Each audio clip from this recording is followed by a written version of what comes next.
పోసానిని Guntur magistrate ముందు హాజరుపరిచారు CID పోలీసులు. తనను లోకేష్ పార్టీలోకి రమ్మన్నారు, కానీ రానన్నాను అని న్యాయమూర్తికి వివరించారు. తనకు నార్కో ఎనాలిసిస్ టెస్ట్ చేయాలి అని కోరారు పోసాని. సోషల్ మీడియాలో పోస్టులు పెడితే ఇన్ని కేసులు పెడతారా అని ప్రశ్నించారు. తన మీద ఎన్ని కేసులు పెట్టారో తనకే తెలియదు అన్నారు. తనను రాష్ట్రమంతా తిప్పుతూ ఉన్నారని ఆవేదన వ్యక్తం చేశారు పోసాని. తాను తప్పు చేస్తే నరికేయండి అని పోసాని ఆవేదన వ్యక్తం చేశారు.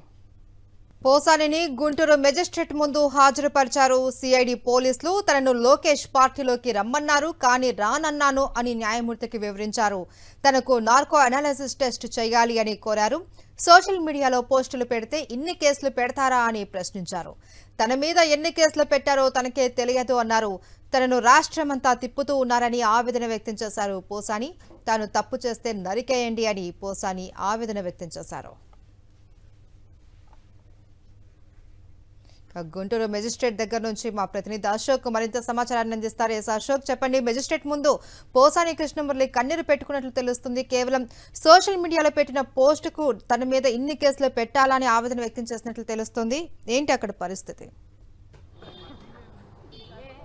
కూటమి ప్రభుత్వం ఒక పథకం ప్రకారం తనపైన కక్ష సాధింపు చర్యలకు పాల్పడుతుందంటూ పోసాని మండిపడటం జరిగింది. అయితే ఎప్పటి నుంచో మండిపడుతున్నారు. అయితే కేవలం ఒక పోస్టు పెట్టినందుకు దాదాపు పోసాని పైన 16 కేసులు కూటమి ప్రభుత్వం అక్రమ కేసులు బనాయించింది. ఒక కేసులో బెయిల్ రాగానే మరొక కేసు బనాయిస్తూ పూర్తిగా చిత్రహింసలు పెడుతోంది. ఇప్పటికే దాదాపు 2500 కిలోమీటర్లు పోసానిని రాష్ట్ర నలుమూలల చుట్టూ తిప్పుతూ చిత్రహింసలకు గురి చేస్తున్నారు. ఒక కేసులో బెయిల్ రాగానే మరొక కేసులో పీటీ వారెంట్ వేసి తీసుకువస్తున్నారు. ఈ రోజు కూడా పూర్తిగా 41A హైకోర్టు చాలా స్పష్టమైన ఆదేశాలు జారీ చేసింది.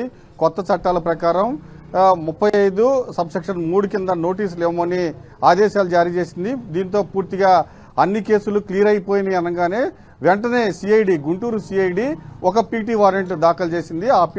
ఆ కేసులో ఈరోజు గుంటూరు మ్యాజిస్ట్రేట్ దగ్గరకు పోసాన్ని తీసుకువచ్చారు. అయితే ఈ కేసు యొక్క సారాంశం ఏంటంటే, సోషల్ మీడియాలో 5 నెలల క్రితం పోసాని ఒక కేసు పెట్టారు. దానికి సంబంధించి గుంటూరు సిఐడి కేసు నమోదు చేసింది.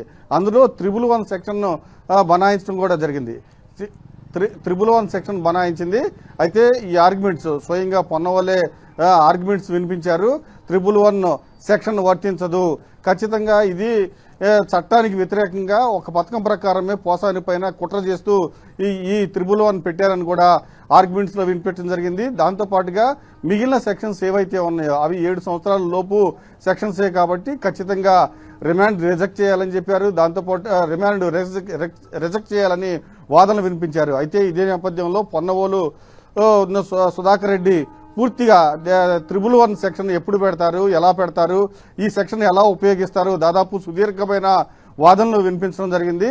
అయితే ఇదే నేపథ్యంలో ఏదైతే పోసాని న్యాయవాదుల ముందు మ్యాజిస్ట్రేట్ ముందు న్యాయవాదులతో ఒకటే చెప్పారు, లోకేష్ నన్ను పార్టీలోకి రమ్మన్నారు, నేను రానన్నాను, అందుకే ఇలా చిత్రహింసలు గురి చేస్తూ ఉన్నారు, ఎవరైతే పీపీ ఉన్నారో ఆయన వాదనలు వినిపిస్తూ ఉన్నారు, ఆయన చెప్పేది అసత్యం, నేను చెప్పేది నిజం, ఖచ్చితంగా నాకు నార్కో టెస్ట్ చేయించండి, ఎవరు నిజాలు చెప్తున్నారో ఖచ్చితంగా అర్థమవుతుంది, నేను తప్పు చేశానని చెబితే ఖచ్చితంగా తన తల నరకాలని కూడా ఆయన ఆవేదన వ్యక్తం చేశారు. అయితే పూర్తిగా వాదనలు అయితే పూర్తయినాయి.